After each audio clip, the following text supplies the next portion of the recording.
This week, the Senate is rushing to pass Senate Bill 2020, creating the Maharlika Investment Fund before the first legislative session of the 19th Congress comes to an end on June 2. The much more compliant House of Representatives already passed its version, House Bill 6608, last December. Let's see.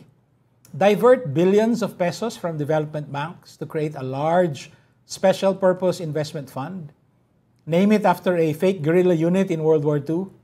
Disregard numerous red flags. What can possibly go wrong? Good evening. I'm John Nery and you are in the public square.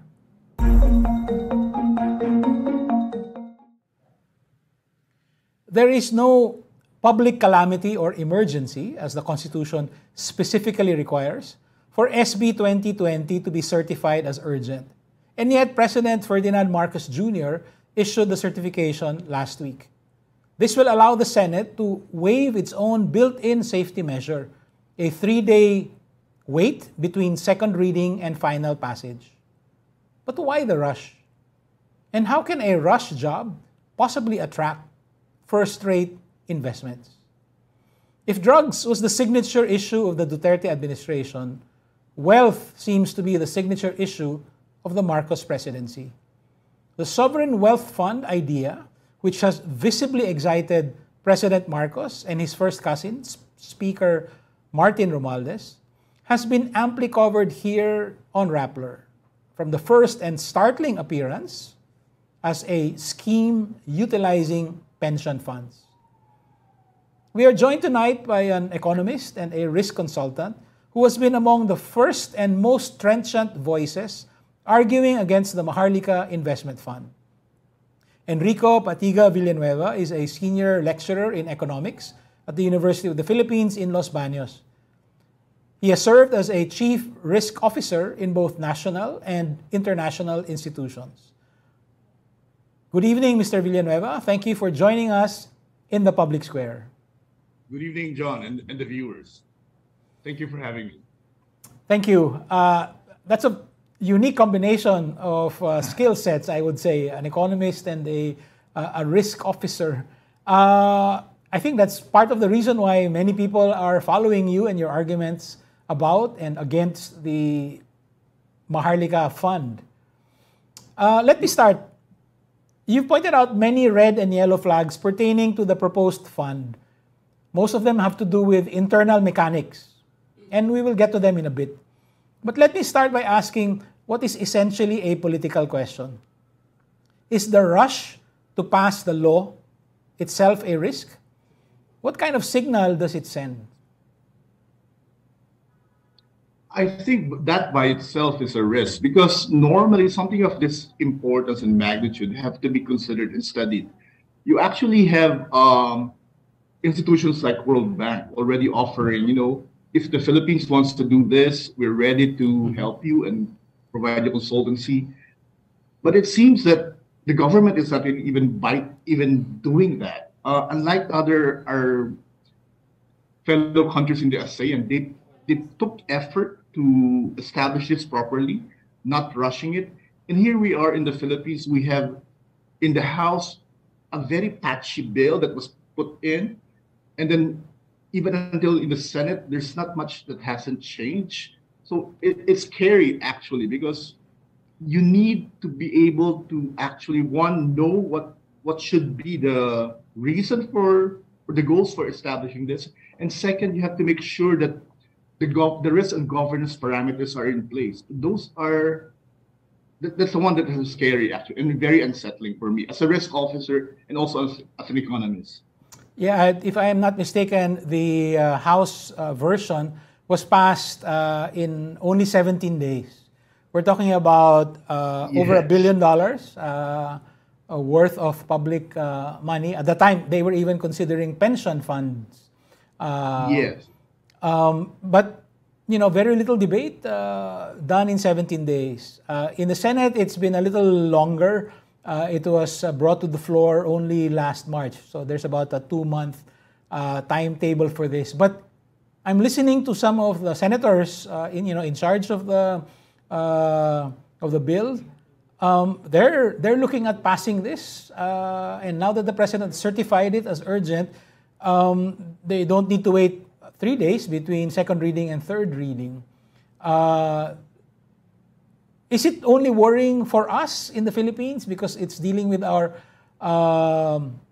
public funds, or do you think investors looking on from outside would also consider this as a factor? I think, the prudent investors would definitely be looking at how it was done.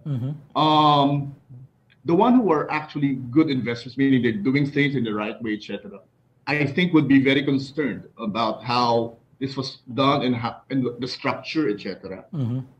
What's scary is that there also may be a set of investors who actually want to exploit whatever inadequacies or weaknesses that there may be in the bill. And that's the kind of investors that we don't want in our country. Another question, which is also partly political, before we move on to the mostly financial or economic factors.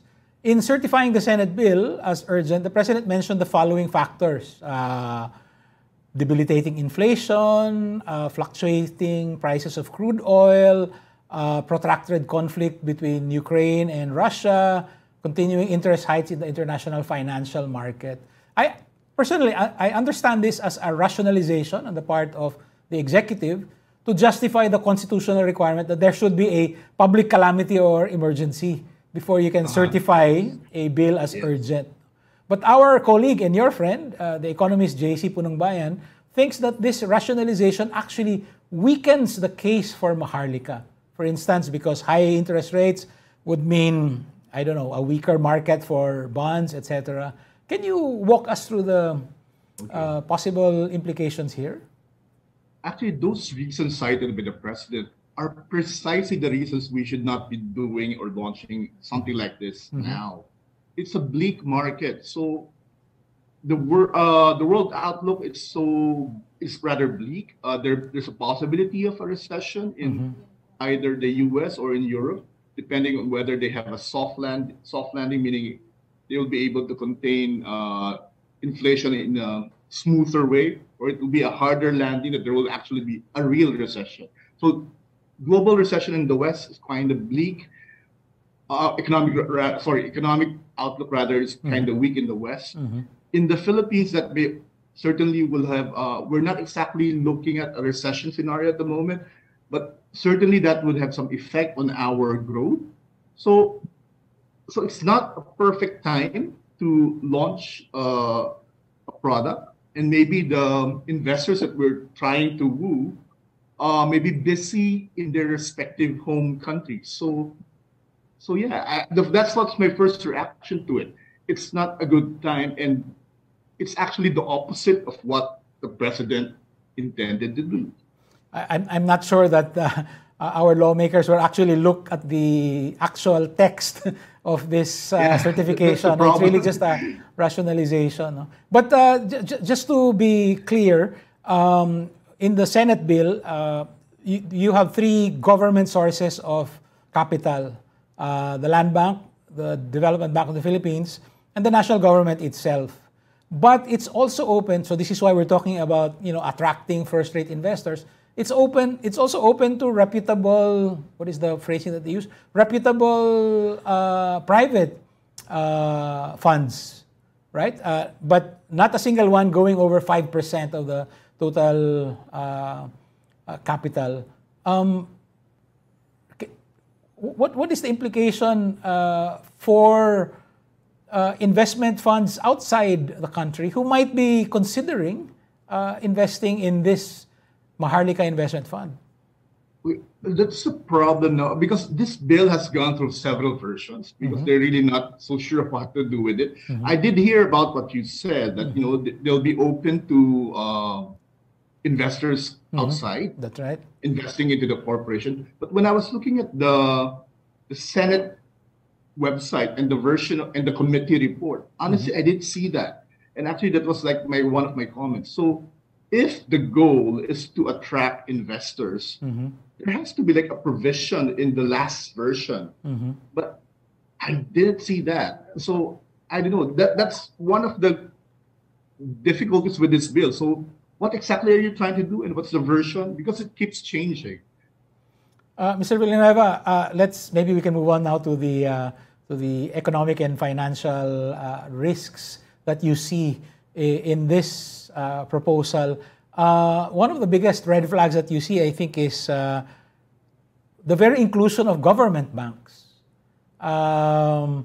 This was already a change. The original idea was, put the money of SSS and GSIS as part of the capital. And because of the backlash, because of course there are millions of pensioners and millions of would-be pensioners, there was an immediate retreat. But now they're looking at, so in the latest iteration in the Senate bill, DBP and Land Bank of the Philippines. But why would this be a red flag? Why would the inclusion of government banks be a factor? Be a red flag. Actually, initially, the mandatory or the forced contribution from the the Land Bank and DBP was like 50 billion each. Now, between the two banks, Land Bank's a bigger bank. Land Bank can absorb it, but definitely I did some. Well, I'm a risk officer, so I know these things. I did some calculations based on their annual reports. DBP can survive in terms of their capital adequacy ratio and liquidity ratios, like a 50 billion extraction funds from them, but Land Bank cannot. Those were the issues I raised. So it's a good thing that they reduce it to 25, but that's still big. Yeah. That's one. And then second, these banks are actually development banks and have been doing development lending for a long time and successfully doing that. So why are we pulling out and stopping 50 or 75 billion now, 50 That's instead right. of 25, pulling out 75 billion from what has been done and successfully and putting it on an untried fund like Maharlika Fund? That's one. If our goal is really development, then the way to go and the proper channel is actually these banks. Second, banks in general are financial entities that rely on public trust. So if you break public trust, it's very dangerous. That happened in the US, for instance, where the regional banks are falling because of deterioration or erosion in public trust. Now, in DBP and Land Bank, I think that was not highlighted initially, but whereas the pensioners have fear for the GSIS and SSS, there also has a similar fear for depositors, to be honest.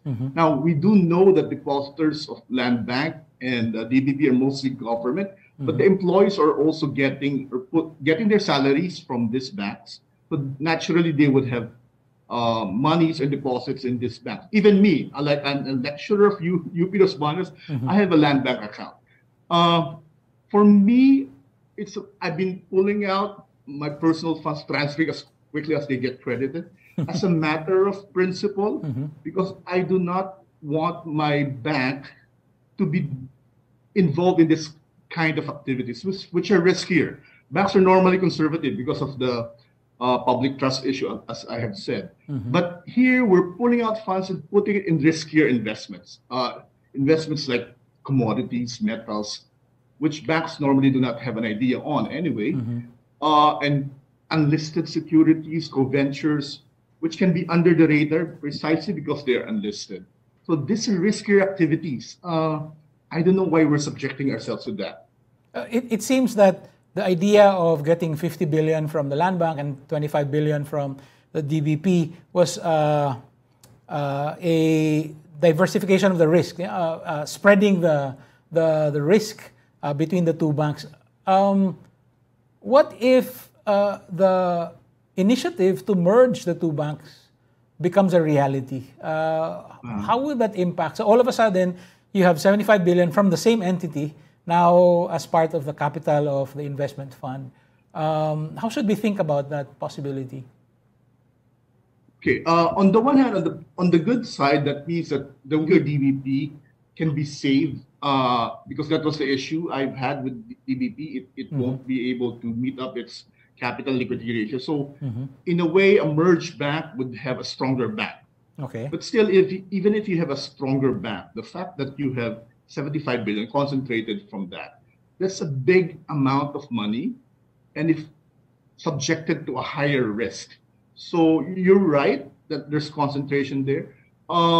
If ever there's a loss there, then that will be borne by the bank and the other owners of the Maharlika Investment Corporation. Previously, they said the proponents said that they will guarantee. Now, the latest I've heard it from Senator Mark Villar, is that there will no longer be a government guarantee. So it means that whatever loss, the owners of the fund will bear it, and that's difficult for a bank like, let's say it's 75. Although I don't think it will be the whole 75 billion, but even let's say a fraction of it. Let's say 1/3 of it. That's about 25 billion. That's still a lot of money to be borne by a banking institution. Yeah, and also going back to the purpose of these two banks, as you said, we will be diverting part of the development money for higher risk investment opportunities, right? So instead of, for instance, another 50 billion for agrarian reform beneficiaries, for instance, you're taking out the 50 billion and putting it in a pot that theoretically would serve a larger number of the public, but in reality is taking away. There's an opportunity cost now. 50 billion that does not go anymore to agrarian reform projects, for instance. Yes, and that's already development funds taken away immediately, and there's no even guarantee when it will come back. So because it will only come back and be used for development if it's spelled out as dividends, for instance. But that's unclear. There's no exact dividends, and depending on the outcomes, there may not even be dividends. Or some of the projects may be long gestation, but there's no dividends. Another of the red flags that you pointed to is, well, essentially, we're all worried that what happened in Malaysia with their sovereign wealth fund will also happen in the Philippines. Is that, in fact, a logical conclusion to draw from this issue? Aren't we two very separate economies with different sets of circumstances? Actually, it's very similar, and that's scary. One, in terms of objectives, the objective used by, or the rational used by Malaysia to create one MDB is that they're supposed to be using it for development. So that's one. It's an investment fund, and then there's actually a British analyst who analyzed post the collapse of one MDB, who tried to mention what are the factors that led to this. It's very similar to the Philippine context, like the political culture, for instance. He was citing it that in Malaysia, there's this culture that the small fry, the small criminals can get away, or will be locked up and jailed, but the bigger ones would actually get away scot-free. So that kind of encourages corruption at the higher levels. So that's one. And then there's also like in the political culture, like there you have the leadership being able to put pressure on the control agencies, like the audits, etc. And that's also been happening because, like, for instance, as early as now, even in the drafting of the Maharlika Investment Bill, the leadership is already squeezing away and ignoring the control body. So they're saying that no, we'll be exempted from these control bodies, and that's scary. So a lot of actually similarities there. Yeah. So yes, small fry get caught, the big fish get away. Except in this particular case, the biggest fish at the time was actually caught in the net, right? So Yes, at yes. that time, Prime Minister Thank Najib, God. right? Yeah, that's right. And he's been convicted. I think it has on appeal. It has been upheld also. But you're saying that we don't have enough guarantees to prevent the same thing from happening. So, for instance, even in the latest version of the Senate bill, the president gets to appoint how many? I don't know, 10 of the 15 members of the board, something like that?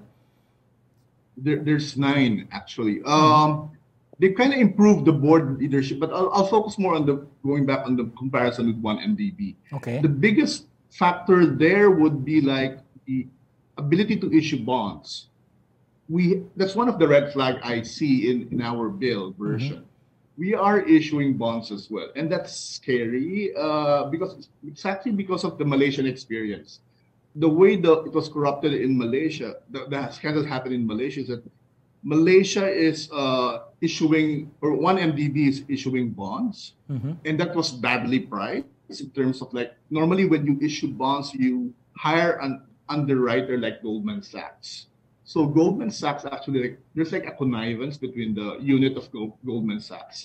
So it was mispriced, and Goldman Sachs pocketed money from it. So because and then they were also jailed for it actually. So there's a connivance there, and then that's one, overpricing, and then the proceeds of the funds were funneled into the private and shell companies related to the administration. So one is the issuance of bonds, similar. Second is that funneling into shell corporations. Now, if we are allowing unlisted corporations, equities, or joint ventures, etc., that can also be a channel for funneling funds. And that's the scary part.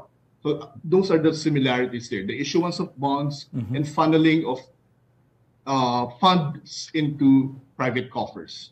But does the Malaysian experience forever mean that we should not put up our own sovereign wealth fund? Is it only a question of recent experience? Is it a question of current market conditions? Is it a question of the credibility of the current administration? Or is it really an impossibility given the political culture? That's a very good question, actually. As I was studying this, so I've been reading about the social wealth funds. We all know that normally that come up with or started as a fund for surplus funds for wealthy nations.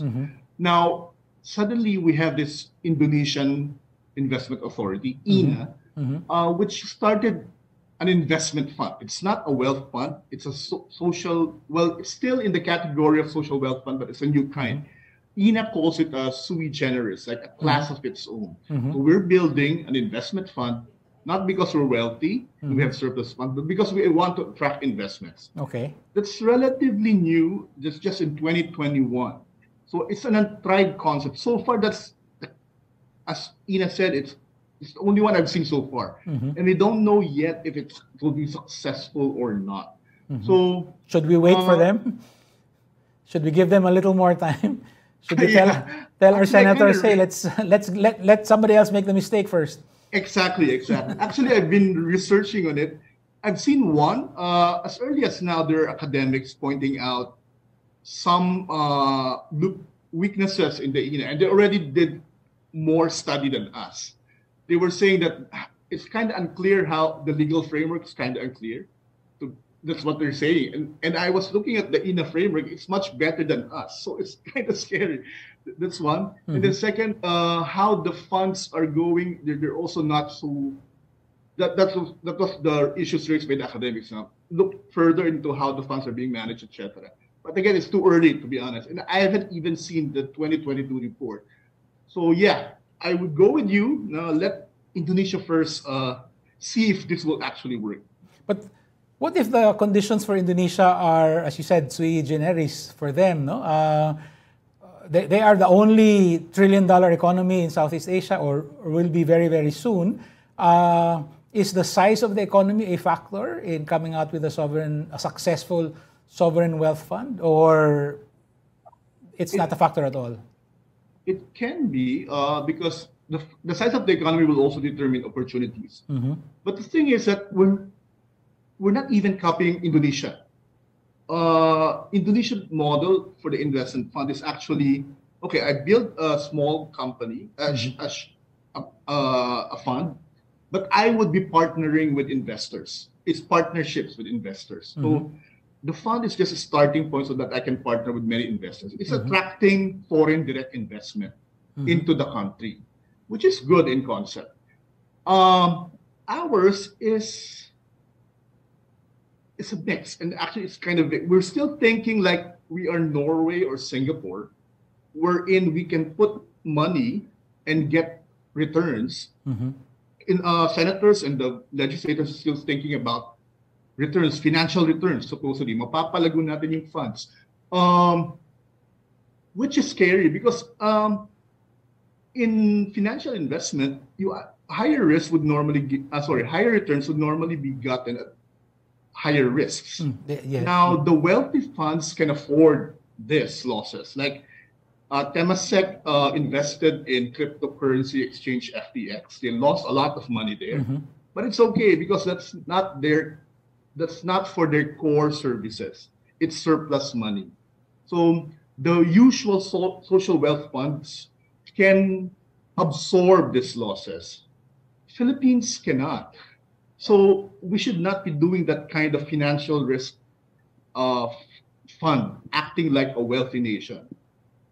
We can try the Indonesian model and we get partnership, but we actually have National Development Corporation already, which is supposed to be doing the same thing. That's right. So why this? Is it possible that there's really just a psychological reason for this? Our government right now wants to be a player, wants to be seen as that can be investing. I mean, we do have investment arms. I mean, SSS, GSIS, they also invest. But, they're scattered across the government infrastructure. In a way, what this represents is a consolidation of investable funds. And whoever calls the shots, becomes a very important person in the international financial community. I agree. Right? That's one way. That's one approach. The other way I'm seeing it is because I do know some of the personalities there because some come from the banking industry. I think one approach is that some of the officers, the national government officers, are pressured to come up with funds, which is true. We are really in short supply of funds. And because of that, they're pressured to come up with bigger number of funds, and find ways to generate more funds. And that's the problem from a risk perspective. Sometimes because of too much pressure, we actually end up going into activities that we should not have even thought about in the first place. So it's like a moral hazard thing. Like you have GSIS Weekly also saying that we should go higher the risk because we don't have enough to pay the pensions. Which is true, but also bad at the same time, because we are already going to the territories that we should not be doing. And that's where risk managers come in, actually, to say that, wait, we're doing a wrong thing. And that's what exactly I'm doing now. I want to tell the nation, wait. We are being ahead of ourselves, and we're doing a harm to ourselves. Well, unfortunately, it seems that some of the senators are not listening to that kind of talk, right? One of the red flags that you pointed to is what you call the surrender of the houses of Congress of their power of the purse to the Maharlika Investment Corporation and the Department of Finance, because you have specified allotments, automatic allotments. What did you mean by that? And is it in fact a political suicide, you might say, for the houses of Congress to give up so much power over the budget? Yeah. It may be a short-term gain for them for a long-term possible loss because of erosion of their control, supposedly over budget appropriation. So in principle, the Congress is supposed to allot funds for the different projects of the government, including development projects. But since we are funneling funds instead to this Maharlika Investment Fund, that essentially escapes the appropriation process. And we're talking about not small amounts here and not finite amounts here. So we're talking about the initial capital of 175 from, of 75 from the banks, and then 50 from the others. And then there would be like, they've actually, in the Senate version, for instance, they've added the assets for privatization. So that's also a big amount. So physical assets and also proceeds of assets. So that's one. And then for the gaming corporations like PAG4, it's like 10% of the revenues. So ordinarily, this revenue should have gone, even the VSP dividend, should have gone to the national purse and appropriated by Congress. But because of this law that they're making, ultimately, it's already automatically appropriated to the fund. So that's just like the debt service. You know, you really don't have much control over it because it's automatically appropriated. One of the most interesting indicators that you pointed out, you classified actually as a yellow flag, not as a red flag. And you said the different versions of the bills share a confusion about the goal or the objective of the investment fund. Is it a development fund? Is it a wealth fund, you know, where you're looking after high returns and so on? First of all, what did you mean by this, and why did you classify it as merely yellow? Okay. Initially, I just wanted to let them state exactly what they want to do, because on the surface, it's not exactly red, at least at that time. But now things are coming to a close, a possible close. By this time, we should already know. And it seems it's still not known to everyone. It's still hazy. So I would say probably by now it's red. Because again, we need to define: are we after development? And therefore, if we're after development, we should actually be using funds now for development instead of waiting for investments and returns. And we should not actually be getting money away from development banks. That's one. Or if we're after development, maybe we should already entice the foreign direct investors. Maybe that why and do actual projects. We don't need another corporation to do that. We have done this in the past, so why now? And then so that's the development side. And also, if you pursue development projects, it's more likely there would be greater or a big social return, socio-economic return. But the financial return may not be so attractive. That's the nature of many of the development projects.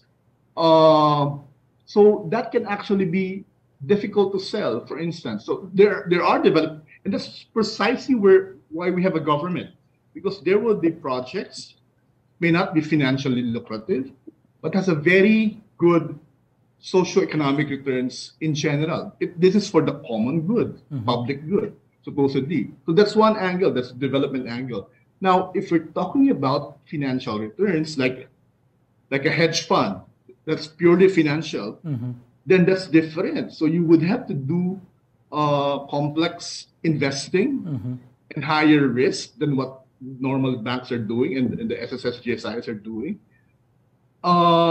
In that and in the same way, are we prepared to lose? Because sovereign wealth funds have lost in the process.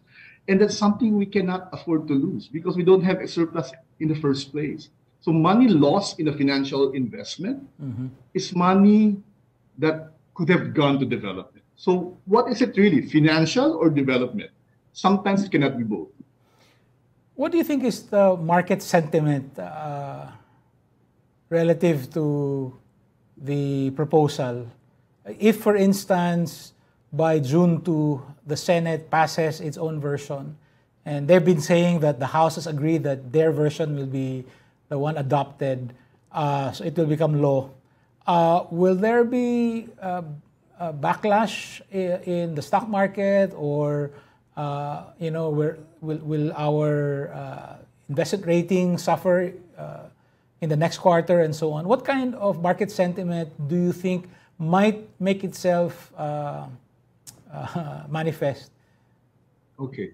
Now, local market sentiment, I've been asking colleagues from the finance industry. Generally, they're against it. Mm-hmm. They see that it can be something else. Mm-hmm.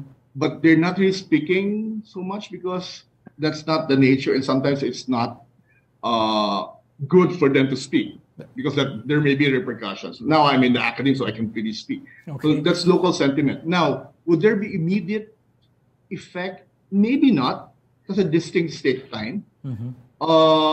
There would be effect if, let's say, there will be losses, and then actually more of losses, or they see that a lot of funds are coming into the Maharlika Fund without the expected returns, or if it can drag, for instance, the losses can actually drag the national rating, the ROP rating, for instance, because if Maharlika fails and it doesn't generate returns, or worse, it has losses, it means that government has to borrow to fund development.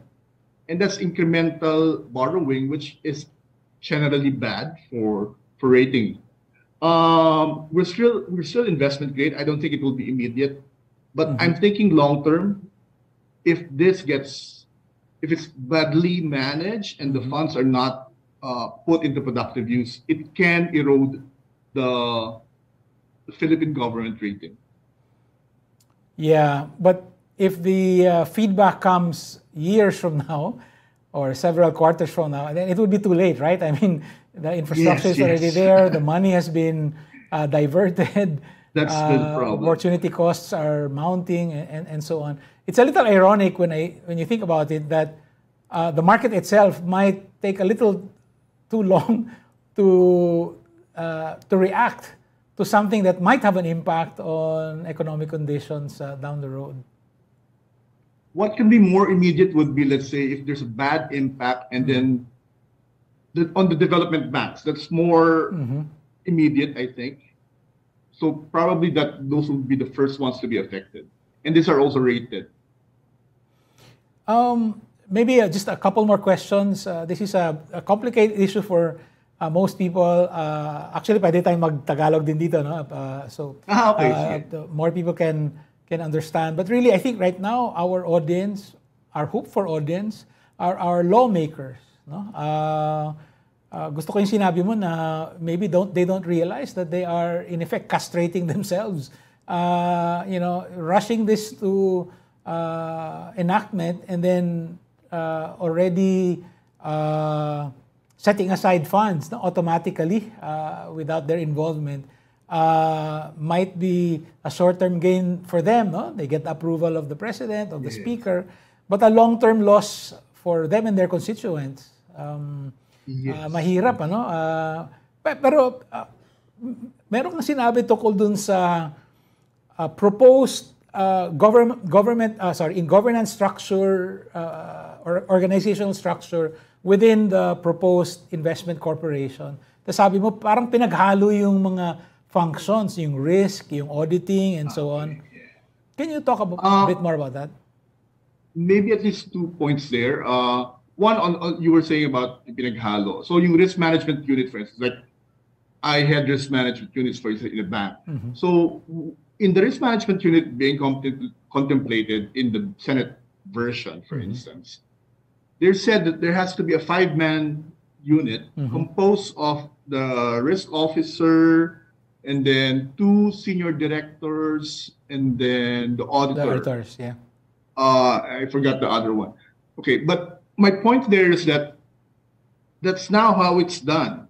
That violates basic risk management principle. One, the risk manager has to be independent. He cannot be part. He's supposed to manage the executive officers and even also somehow give feedback to the directors. So dapat hindi kasama yung directors doon. Okay? Dapat actually yung directors hire. That's one. And then, I think kasama pa rin yata yung executive officer. So dapat hindi. So in principle, the chief risk officer should have the power to even reject. Say to the CEO that what you're doing is not right, and then the board will just arbitrate. But I think even the CEO is there. That's one. So dapat wala din yung mga executive officers. And then yung auditor should be also not there, because the risk manager can also fail and the auditor is supposed to fail him. So meron tinatawag na three layers of defenses. So you have the chief investment officer, for instance, doing the risk-taking, risk investing. Okay. He's the first layer. At his layer is already supposed to be managing. The second layer, the chief risk officer, looking after what the first layer is doing, making sure that he's doing it well and correctly. And then the third layer is even an additional control, because from experience, even the second layer fails. So that is the auditor. So dapat may three layers. Hindi mo sila pwede pagsama-samahin in one unit. So that's one mali in the structure. Second, yung sa boards and the advisory board. Okay, in the Santiago principles, which the lawmakers keep on referring about, to, yes. I'm not sure if they really understand it. Well, I do not claim to be an expert, but I've read enough about it. It's supposedly, normally in a corporation, there's the executive officers and the board. So dalawang layers lang. In social wealth fund, because of the nature of it and the importance of it, there's three layers. So the executive officers, then you have the board, and you have like an oversight body pa. It's called by different names, the oversight. Sa atin, so we have the executive officers, the board, and there's an advisory board. Ang problema, the advisory board is not really acting like an oversight. Dapat ikokontrolin niya yung board kasi, in case the board fails. Pero advisory board, which is composed of three persons, the head, the DBM secretary, and the treasurer. The treasurer of the Philippines, yeah. Okay, the national treasurer is under DOF. The DOF secretary is the chairman. So medyo may conflict of interest there. You cannot have the national treasurer castigating the DOF secretary. So medyo mahirap yun. So medyo napilay na kaagad yung advisory board. And then you have what do you call this? The DBM and the NELA secretary, but to be honest, right now they're not as powerful as the DOF. Lumalabas, the DOF is kind of very powerful, and even the functions of the advisory body, it's not really to control and do oversight. It's really just to give advice. So very weak oversight over the board, which is one of the Santiago principles, na dapat may oversight. Balikan lang natin yung Santiago Principles. So this is a set of 24 generally accepted principles and practices put together in Santiago, Chile, by that network of sovereign wealth funds, right? Tama ka, no? Especially the Senate bill, keeps referring to the Santiago Principles. Pero parang hindi nga sinusunod yung some of the more important principles. Like for instance, this avoiding conflict of interest, strengthening independence in the different offices. Mr. Villanueva, I'm worried that narinig ko kasi si Senate Majority Leader Joel Villanueva saying yung mga ibang senators, meron silang yung ibang senators may mga concerns sila. Pero pag nasagot na yung concern nila, baka okay na, no? So, yung pinag-usapan natin kanina, no? You said yung layers, no? Pinaghalo yung tatlong layers na executive, then risk, and then audit, no? What if a senator says, yun lang naman ang habol ko no? If they insert a provision breaking up that composite group into 3 layers, sabihin niya okay na ako, no? I'm worried that this will be enacted into law because of piecemeal provisions like this? Wala bang killer argument against the bill itself? No? Na sabihin mo sa mga senator, if you think long and hard, dapat talagang wala. What would you say? Yeah. Yes, you're correct that, if you correct the structures, the risk management structure and the oversight, then it should be better. And actually, yung mga parang second best, sana at least manami correct nila. Pero I think the killer one would be the goals. Okay. Except that goal is something that is quite abstract. So it's kind of harder to communicate to people. But really, that should be the thing. In the first place, we don't need it.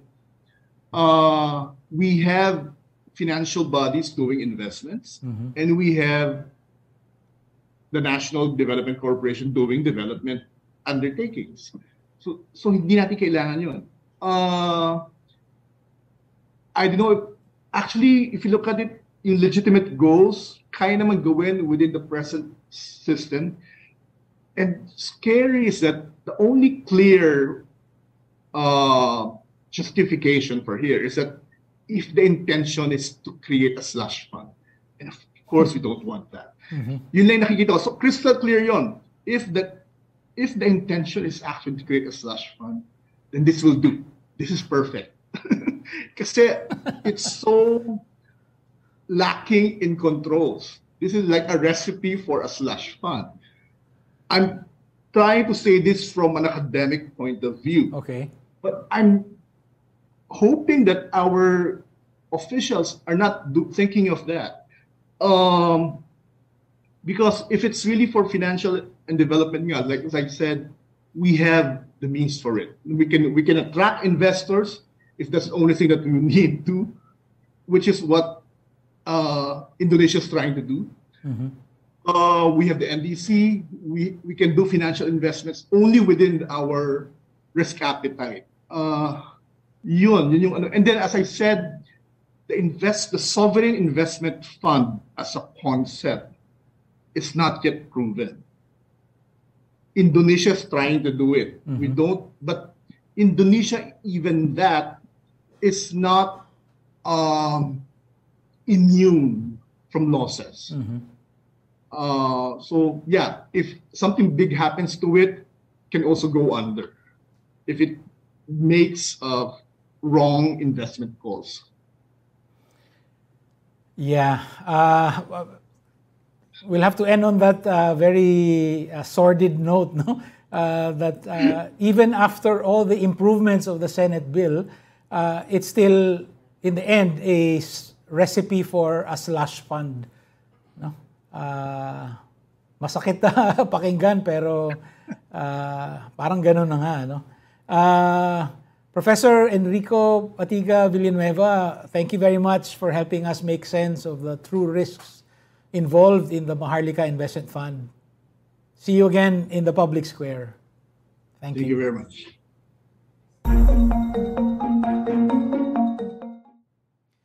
That's it for us tonight. The next step for engaged citizens is always to take a more active part in rebuilding our democracy. See you in the public square. This is John Nery. Thank you and good night.